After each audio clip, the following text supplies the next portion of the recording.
সেটা বই মানে এনো করানি করে আমার 7-8টা টেবিলের কাম আমরা খালি 2টা টেবিলে যাবেন আমার পিছনে আমি সব করামু আর যা আছে সব আমি নিজের হাতে করামু না 1 ঘন্টা দাঁড়াবেন এখন যদি দেন 1:30টার সময় বই প্রিন্টে দেখাই দিব চোখ দিয়া আর বিকাল 3টার সময় থাকেন না তো বই প্রিন্ট হয়ে গেছে এটাও দেখাই দিব এই 2 ঘন্টার মধ্যে বই প্রিন্ট করাম বুঝলেন নাই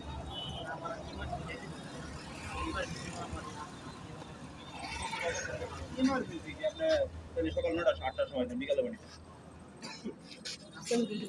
হ্যাঁ আজকে বই কি সকাল 9টার সময় দেন এতক্ষণ বই প্রিন্ট শেষ হয়ে যাবে আবার যে কত যে দেখো হয় 3 দিন লাগে আমি তো পাবলিক না আমি দালাল না বুঝলেন না এর লেগে আপনার আমি বলি আপনাকে